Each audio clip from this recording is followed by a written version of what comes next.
Hari ini adalah hari pertama saya mulai bekerja karena terhitung dilantik adalah hari ini 20 Februari tahun 2025. Artinya secara sah berdasarkan undang-undang saya sah menjadi gubernur Jawa Barat. Dan jadi gubernurnya kan bukan untuk gaya-gayaan, tetapi gubernur yang ingin bekerja menyelesaikan seluruh berbagai problem masyarakat Jawa Barat, yaitu buruknya infrastruktur jalan di berbagai daerah, terutama harus mengintegrasikan jalan-jalan di desa dan kabupaten yang harus segera baik dengan cara mendorong para bupati, wali kota untuk memperhatikan infrastruktur jalan. Yang keduanya adalah membangun sarana pendidikan sehingga tidak teriak-teriak lagi orang ribut ketika masuk SMA, masuk SMP. Sehingga harus dipastikan ke depan sekolah-sekolah itu terbangun dengan baik dan tersedia secara memadai, disiapkan oleh pemerintah. Yang berikutnya adalah layanan kesehatan. Daerah-daerah terjangkau harus disiapkan ambulan-ambulan yang memiliki kapasitas bukan hanya sekedar angkut, tetapi di dalamnya bisa memberikan pelayanan ketika dalam keadaan darurat. Yang berikutnya lagi adalah dipastikan masyarakat mendapat jaminan layanan kesehatan yang baik.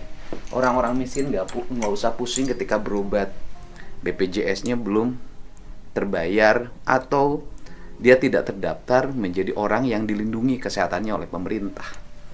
Anak-anak miskin bisa bersekolah di sekolah-sekolah yang disiapkan baik negeri maupun swasta. Kemudian infrastruktur pertanian harus makin kokoh, petani harus dihargai sehingga irigasi harus dipastikan bisa mengalir dengan baik. Gunung-gunung harus dijaga dari berbagai penggundulan dengan memberikan insentif bagi para warga yang menghasilkan oksigen dan mata air yang bermanfaat bagi kehidupan masyarakat. Tata ruang harus dibenahi agar tidak terjadi kehancuran ekosistem akibat keserakahan manusia melakukan perusakan lingkungan dengan berbagai eksploitasi, penambangan liar, dan sejenisnya. Anak-anak harus dilindungi dari geng motor, pengaruh obat-obatan, narkoba, minuman keras, dan kita harus bersifat tegas. Industri harus dilindungi dengan infrastruktur yang baik, jaringan listrik yang memadai, air, gas, dan dari intimidasi premanisme, dari mulai pembebasan tanah, pendirian pabrik, rekrutmen tenaga kerja, sampai pada pengaturan limbahnya. Kemudian industri juga harus taat untuk bayar pajak dan taat untuk tidak merusak lingkungan dengan menata limbahnya dengan baik. Ini adalah bagian kecil tugas yang harus kita bangun secara bersama, dan itu tidak mungkin hanya diwujudkan oleh seorang diri. Harus semua warga punya kesadaran untuk membangun lingkungan. Sekolah-sekolah tidak boleh eksploitatif terhadap siswanya. Guru-guru harus mulai berpikir pada pendidikan budi pekerti para siswanya, bukan hanya sekedar akademik. Ini adalah kerangka kerja yang ingin dibangun secara bersama-sama.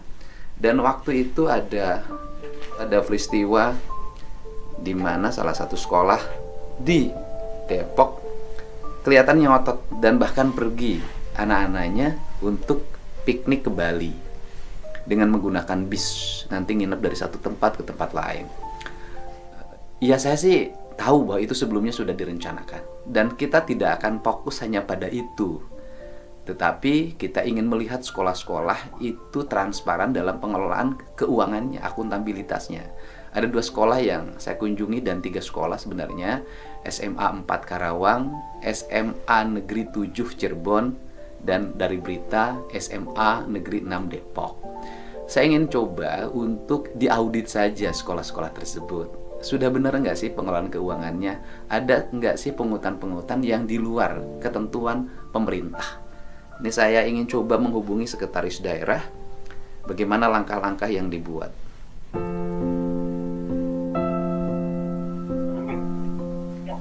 Siap, sanggup.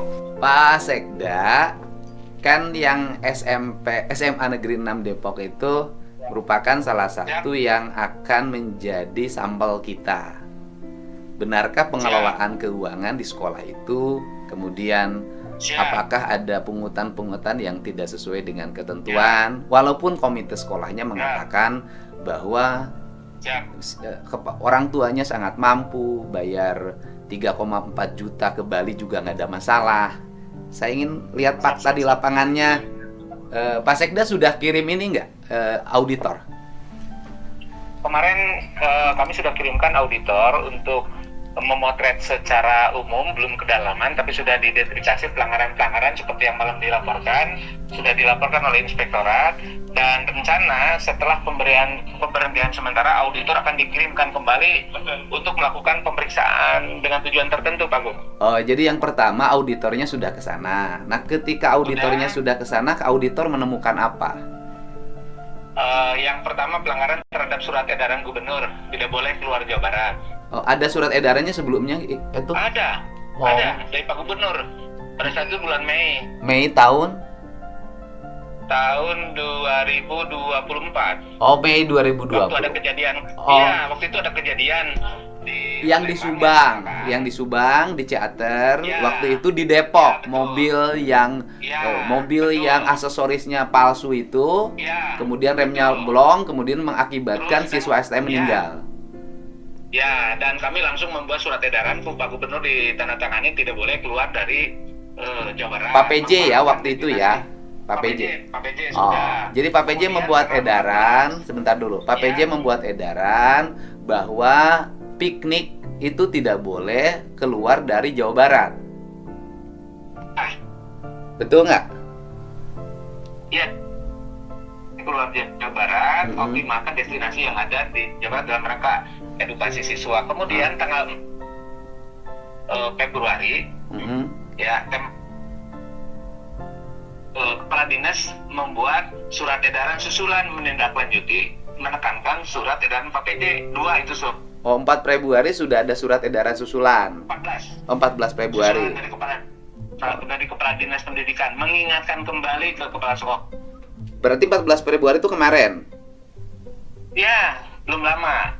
Berarti yang bersangkutan kan 2 aturan itu dilanggar yang sudah menerang di dalam PNS. Di situ melaksanakan kebijakan. Nah, jadi dia melanggar PP tentang disiplin PNS.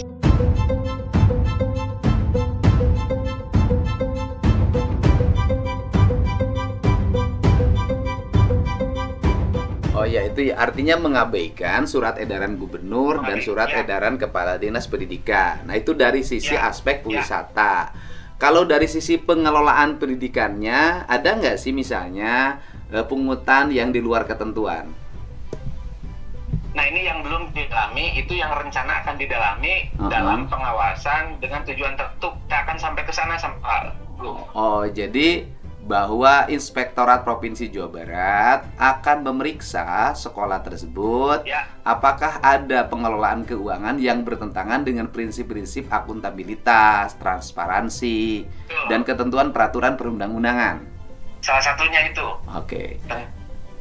Secara bisa kalau terbukti.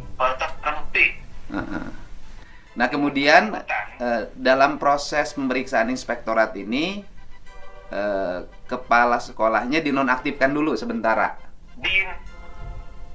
Dinonaktifkan untuk memperlancar proses pemeriksaan.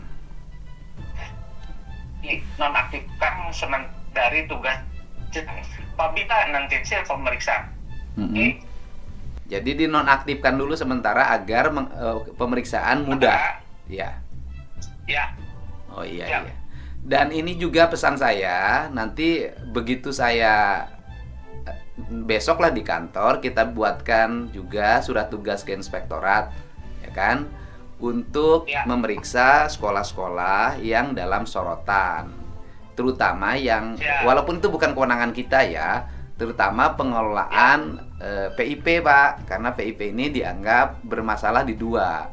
Satu, yang menerimanya bukan yang berhak. Yang keduanya seringkali ada potongan atau penggunaan uang bukan peruntukan untuk kepentingan PIP itu sendiri. Ya, Pak Agung. Iya, itu Pak Sekda, dan ini pesen ya Kalau ada ya kan suka ada yang kirim karangan-karangan bunga ke saya kalau pelantikan Ya. seperti ini. Ya. Saya mohon tidak dalam bentuk karangan bunga, kirim aja benih padi, Pak. Yang bagus-bagus. Siap, Benih siap. padi gitu kan. Kalau benih padi yang dikirim nanti benihnya kita berikan kepada para petani yang di musim tanam sekarang nih di bulan Maret. Kan lebih bermanfaat Boleh, itu Kak. pemberiannya ya Kak. gitu ya. Publik. Halo. Dan atensi. Iya, Hmm. Pak. Ya gimana Sekda? Pak. Ya, jadi disampaikan ke teman-teman, ke siapapun yang menjadi sahabat-sahabat kita. Intinya kalau kirim karangan bunga, kalau yang sudah terlanjur ya nggak apa-apa. Kalau yang belum, kirim benih padi aja biar bermanfaat bagi rakyat Jawa Barat. Ya. Ya, Siap, siap. siap. Boleh dipublikasikan oleh Humas, Pak? Boleh, boleh. Boleh. Ini sebentar. Aduh, ini ketua PKK-nya datang. Terima kasih Mas Sekda. Woi,